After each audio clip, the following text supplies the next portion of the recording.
بسم اللہ الرحمن الرحیم۔ بسم اللہ الرحمن الرحیم۔ عزیز طلبہ، اصول افتاء و آدابہ کی یہ کلاس نمبر 17 ہے، اور جیسے کہ گزشتہ کلاس کے اندر ہم نے تفسیر پڑھی تھی اصحاب الحدیث اور اصحاب الرائے کی، اس کے ایک دو صفحات کا ترجمہ رہتا ہے۔ پہلے ان ترجمہ مکمل کرتے ہیں اور اس کے بعد پھر انشاءاللہ ہم پھر اگلی جو بحث ہے وہ شروع کریں گے۔ تو اس حوالے سے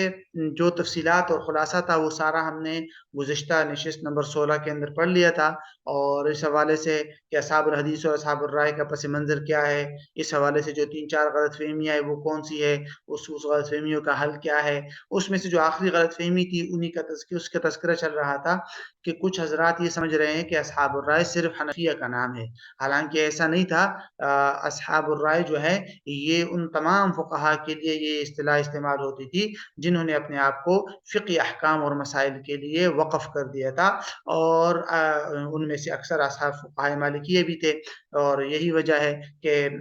بہت سارے حضرات نے فقہائے مالکیہ اور دیگر حضرات کو بھی اصحاب الرائے کے اندر شامل کیا ہے۔ ہاں، یہ الگ بات ہے کہ بعد میں پھر حنفیہ نے چونکہ جزیات اور فقہ احکامات میں بہت زیادہ محنت کی تو اس وجہ سے یہ نام بعد میں ان کے لیے خاص ہو کر رہ گیا، ورنہ حقیقت میں یہ سب حضرات کے لیے استعمال ہوتا تھا۔ تو اسی کا تذکرہ چل رہا ہے اور اسی کے عبارت کا کچھ ترجمہ رہتا ہے، اس کو ہم دیکھ لیتے ہیں۔ فرماتے ہیں کہ وقد عقد ابن قتیبہ رحمہ اللہ تعالیٰ فی کتابی المعارف بابا فی ذکر اصحاب الرائے، کہ علامہ ابن قتیبہ رحمہ اللہ نے اپنی کتاب المعارف کے اندر انہوں نے ایک باب باندھا ہے اصحاب الرائے کے نام سے، اور اس میں انہوں نے ان حضرات کو شامل کیے۔ دیکھیں گے آپ تو اس میں حنفیہ کے علاوہ کے حضرات بھی ہے۔ فرماتے ہیں کہ اس میں ابن ابی لیلہ ہے، ابو حنیفہ، ربیعۃ الرائے، امام ظفر، امام اوزاعی، سفیان ثوری، مالک بن انس، ابو یوسف، محمد بن حسن، یہ سارے حضرات جو ہے اس کے اندر شامل تھے۔ تو اس سے بھی معلوم ہوتا ہے۔ اسی طرح یہ دیکھیے گا کہ حافظ ابو الولید الفرزی نے بعض فقہائے مالکیہ کو اس نام کے ساتھ جو ہے وہ انہوں نے اس کا تذکرہ کیا ہے، جیسے کہ وہ احمد بن ہلال بن زید العطار کے بارے میں فرماتے تھے کہ کان حافظا للشروط نبیلا فی الرأی علی مذہب اصحاب مالک، کہ شروط کے حافظ تھے، رائے کے ماہر تھے، اور امام مالک کے شاگردوں میں سے تھے۔ تو بہرحال اس سے بھی معلوم ہوتا ہے۔ تو اب ان حوالہ جات، تمام حوالہ جات سے کیا نقطہ معلوم ہوا کہ یہ صرف حنفیہ کے لیے اصطلاح نہیں استعمال ہوتی تھی، سب کے لیے استعمال ہوتی تھی۔ اور فرماتے ہیں وَتَبَيَّنَ بِهَذَا أَنَّ اسْمَ أَصْحَابِ الرَّائِ كَانَ يُطْلَقُ عَلَى غَيْرِ الْحَنَفِيَّةِ مِنَ الْفُقَهَاءِ فِي بِدَايَةِ الْأَمْرِ، کہ ان باتوں سے، ان حوالہ جات سے ہی معلوم ہوا کہ ابتدائی زمانے میں حنفیہ کے علاوہ دیگر فقہا پر بھی اصحاب الرائے کے نام کا اطلاق ہوتا تھا۔ ہاں البتہ لیکن الذي يظهر ان توسع فقهاء حنفیہ في تفریع الجزئیات جعل هذا اللقب شبه خاص بهم، اور البتہ بعد میں چونکہ فقہاء حنفیہ نے فقہ جزئیات کی تفریع پر بہت زیادہ کام کیا، اس لیے یہ لقب تقریباً انہی کے لیے خاص ہو کر رہ گیا۔ وزید على ذلك ان الذين لم يتعمقوا في ادلة مذهب الحنفیہ،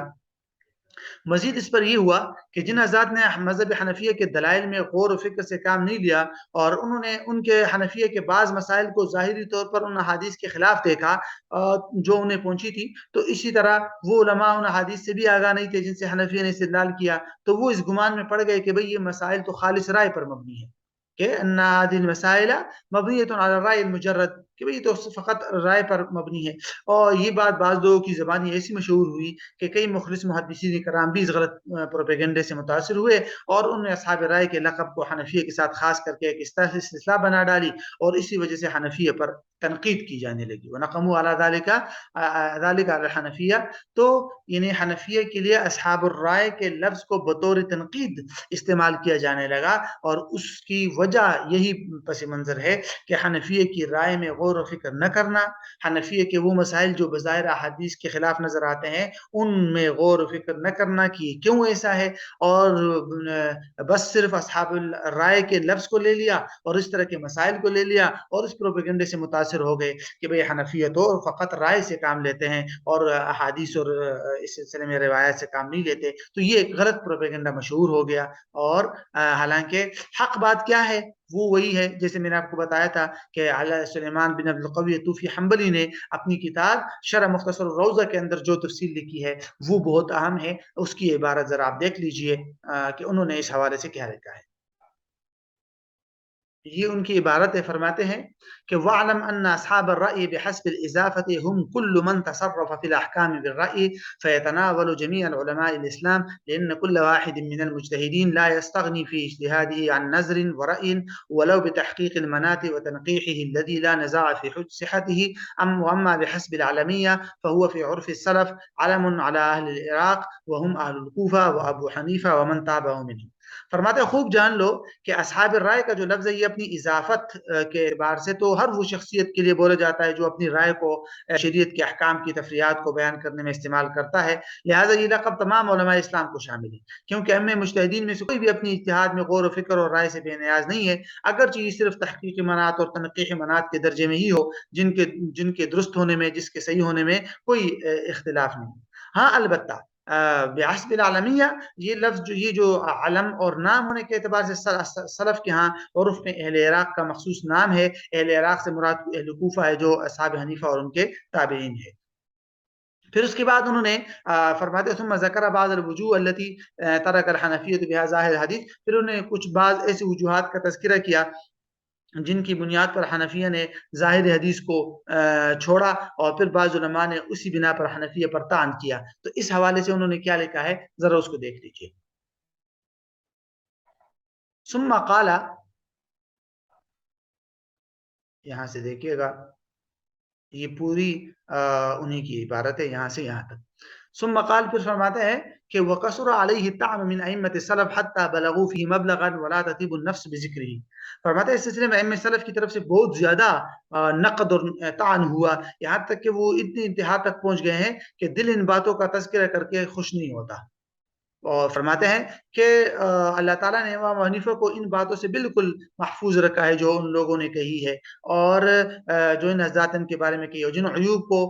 آپ کی طرف انہوں نے منسوب کیا ان سے بھی آپ کو بچایا ہے۔ وجملۃ القول فیہ انہ قطعا لم یخالف السنہ عنادا، اور کہتے ہیں آپ کے بارے میں تمام باتوں کا خلاصہ یہ ہے کہ آپ نے سنت کی مخالفت کبھی بھی ضد اور عناد کی بنیاد پر نہیں کی۔ ظاہری طور پر جو مخالفت کہیں نظر آتی ہے تو واضح حجتوں اور صحیح اور بالکل عیاں دلائل پر مبنی اجتہاد ہے، ٹھیک ہے، اور وحجتہ بین الناس موجودۃ، اور آپ کے دلائل لوگوں کے درمیان موجود ہے۔ وقل ان ينتصف منها مخالفوه، اور آپ کے مخالفین نے آپ کے بارے میں بہت کم انصاف سے کام لیا۔ اور اگر آپ سے کسی اجتہاد میں خطا ہو گئی تو بھی آپ کے لیے ایک اجر ہے، اور اگر آپ کا اجتہاد درست ہے تو پھر آپ کے لیے 2 اجر ہے۔ اور آپ پر طعن و تشنیع کرنے والے یا تو وہ لوگ ہیں جو حسد میں مبتلا ہے، یا وہ لوگ ہیں جو اجتہاد کے مواقع سے بالکل جاہل اور بے خبر ہے۔ امام احمد سے آپ کے بارے میں جو آخری صحیح بات منقول ہے وہ یہی ہے کہ انہوں نے آپ کی تحسین کی ہے، آپ کی تعریف کی ہے، اور یہ بات ہمارے ائمہ میں ابو الورد نے اپنی کتاب اصول الدین کے اندر بھی تذکرہ کیا ہے، اور واللہ اعلم بالصواب۔ تو بہرحال یہ ان کی عبارت کا خلاصہ ہے، اور اس سے معلوم ہوتا ہے کہ حنفیہ پر اصحاب الرائے کے لفظ کو لے کر یوں تنقید کرنا یہ ایک غیر مناسب ہے۔ تو یہ ہمارا المبحث السابع جو ہے الحمدللہ 2 نشستوں کے اندر مکمل ہوا، اور اس کے بعد پھر فقی مذاہب کا ظہور کا جو عنوان ہے وہ ایک بہت اہم عنوان ہے، اس کو انشاءاللہ ہم اگلی نشست سے شروع کریں گے، اور وہ ہے یہ المبحث الثامن کہ فقی مذاہب جو حنفیہ، شافعیہ، مالکیہ، حنابلہ، اس طرح کے جو فقی مذاہب ہے یہ کیسے وجود میں آئے، اور پھر اس کے بعد آخری میں بحث ہوگی وہ ہے تقلید کے بارے میں۔ تو ان دونوں کو انشاءاللہ پھر ہم اگلی نشستوں میں دیکھیں۔